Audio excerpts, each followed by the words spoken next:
Oh, tuh. Gila lu. Kalau Bapak percaya ada hantu budek?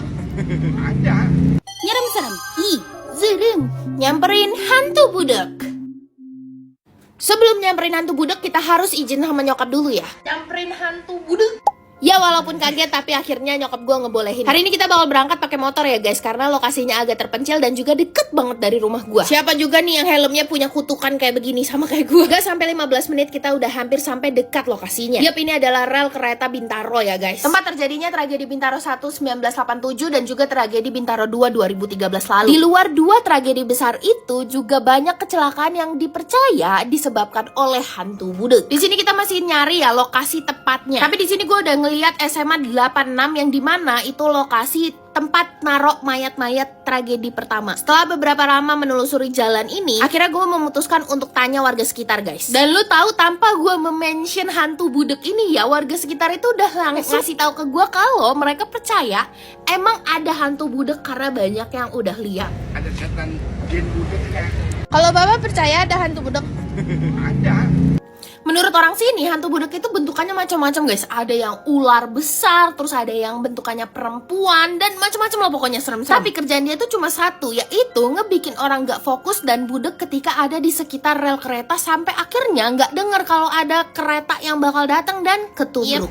Kok bisa emang gak lihat? Dan bahkan kata bapaknya ini di belakang gua ini guys, itu terakhir kali ada seorang ibu-ibu yang ketabrak. Padahal udah dibilangin berkali-kali awas hati-hati kereta, tapi dia cuma bilang iya terima kasih. Sumpah itu bikin gua merinding banget. Oke, jadi lokasi tragedi pertama itu ada di bawah flyover itu guys. Flyover yang besar ini adalah tempat terjadinya tragedi Bintaro pertama di tahun 87, sedangkan yang kecil ini itu adalah tragedi kedua di tahun 2013. Gua memutuskan untuk ke tempat tragedi yang pertama. Oke, kalau tragedi yang pertama itu ya guys, kalian harus tahu kalau itu adalah kesalahan teknis, bukan diakibatkan oleh hantu budek. Karena tragedi pertama itu terjadi antara kereta dengan kereta guys. Sedangkan di tempat tragedi kedua itu tuh sering banget terjadinya itu antara kereta dengan pengendara mobil ataupun motor ataupun pejalan kaki. Bahkan warga lokal yang gua tanya tadi itu ngomong kalau tragedi kedua itu diakibatkan oleh supir truk bensin itu tuh ngelihat ada perempuan di depannya terus terbang ke atas. Dan kalau lo tahu kronologinya emang agak aneh sih. Ini supir truknya itu menerobos aja gitu, kayak nggak tahu kalau kereta itu pengen lewat, akhirnya ya ketubruk. Tapi ya wallahualam ya guys, gue hanya menyampaikan kepercayaan warga sekitar. Tapi mungkin di sini kalian bertanya-tanya ya, kenapa ini jadi flyover dua-duanya? Padahal dulunya itu nggak ada flyover guys, jadi semua kendaraan itu harus melewati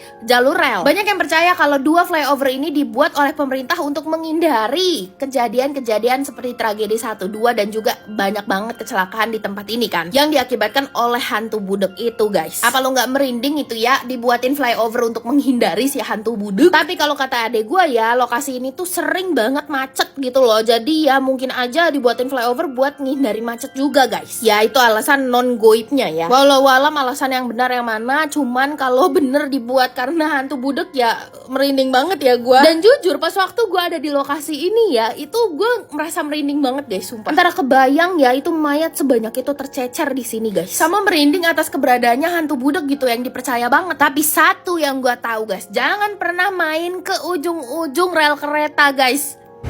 Oh, tuh.